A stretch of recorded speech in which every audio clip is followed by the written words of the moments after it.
Agricultural aviation began in the early 1920s, dusting the cotton fields of the Mississippi Delta. It originated as a means of fighting the boll weevil, which infected millions of acres of cotton. Among the first of the aerial dusters were the Delta Puffers.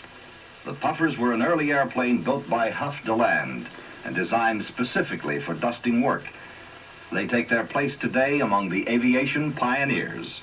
It was planes like the Puffers that inaugurated a new industry, agricultural aviation. Behind the new industry, however, and giving it the foundation upon which to build, was agricultural research. The U.S. Department of Agriculture evaluates new agricultural chemicals. The chemical preparations are used to kill insects and to change the growth of plants. The chemical industry supplies the USDA and also the Food and Drug Administration with samples of their products for evaluation. With herbicides, the weed killers, screening and evaluation extends to field plots where plant varieties are correlated with families of chemicals.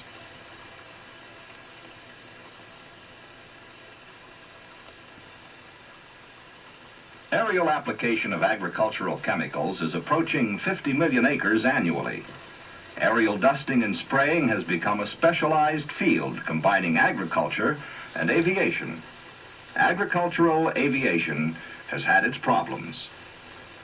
Lack of control in spraying has been largely overcome by experience. The weight of pre-war insecticides was overcome by research and an era of new agricultural chemicals.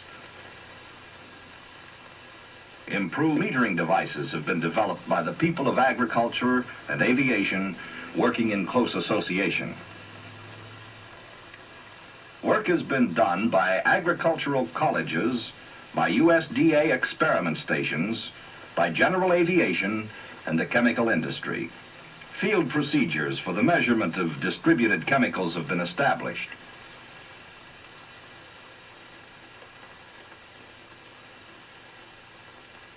Work has been done on the aerial distribution of fertilizers and seeds, and aviation equipment has been developed to meet the needs.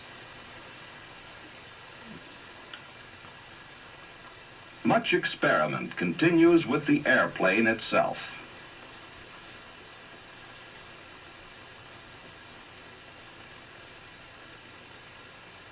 Cotton is one of our principal crops.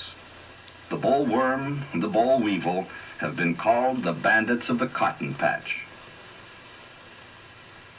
Bollworm control should start as soon as newly hatched worms are found.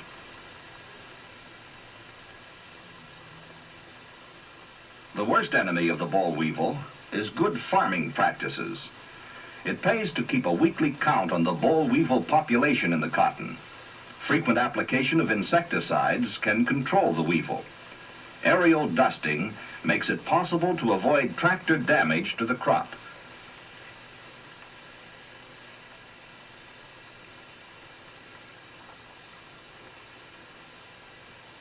Picking time means pounds per acre, the result of correct planting, fertilizing, cultivation, and insect control.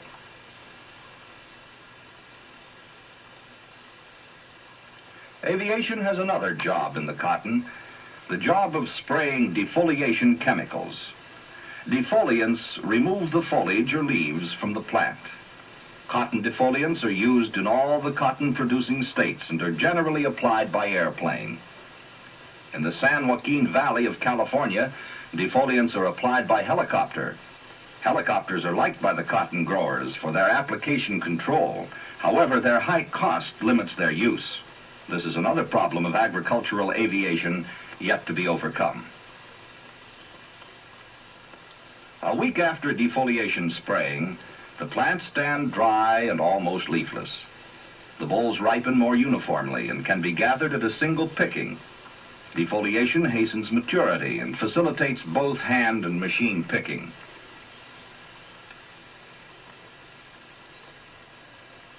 Defoliation may be necessary in order to enable a mechanical picker to proceed through a field of rank and matted cotton.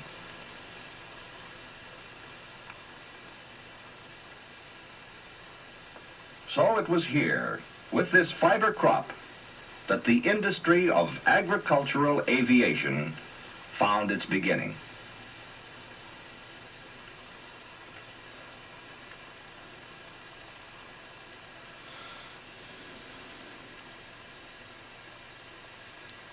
In the Northwest, agricultural aviation is valuable to the fruit industry. In particular, is the apple grower's problem of windfall damage and normal pre-harvest drop. The fallen apples are bruised. Now, a plant regulator spray retards the growth of the abscission layer on the stem, and the ripe apple remains firm to the tree. In this work, the helicopter has proven practical. In an average year, the saving of 3 apples on each tree pays for helicopter and chemicals. The application may save up to 40% of the crop, depending upon conditions. One chemical material widely used is a growth regulator, 2,4,5-TP. It is effective for as long as a month. It is important to spray the trees while their leaves are still working, and it is important to harvest the fruit at proper maturity. Plant regulator sprays like 2,4,5-TP are used only for the effect they have upon the plant. They are not used to poison insects or for plant disease. While their use is very specific, the result for the grower is broad, less dependence upon nature and more control in managing his crop.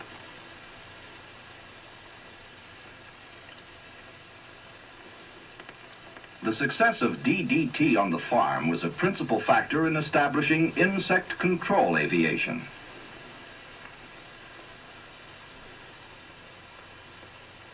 One crop protected by aerial spraying and dusting is tobacco. Beautifully camouflaged, the tobacco hornworm can rapidly destroy a crop. Various insecticides can be used to control this field pest. An insect infestation can riddle the crop. The productivity of this field corn has been destroyed by an outbreak of grasshoppers. Grasshopper outbreaks can occur in rangeland or a variety of field crops.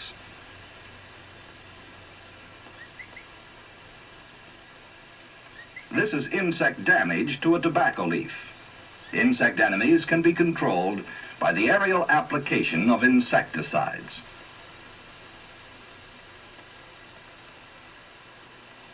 Spray pests before damage to a crop is done. Insecticides are poisons. Growers of tobacco and food crops are required by law to use them within the established residue tolerances. Field tobacco, for example, is not sprayed with parathion within 15 days of cutting. Most insecticides kill warm bloods and cold bloods alike. Properly used, they will not cause disease nor increase the susceptibility of disease in animal or man.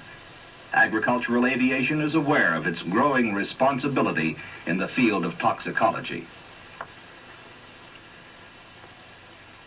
When the wheatland is wet in the early spring and temperatures low, ranchers may put nitrate fertilizer on their fields. The object is to produce an early crop maturity and consequently more grain volume. Ranchers who regularly use agricultural aviation services often provide a landing loading strip.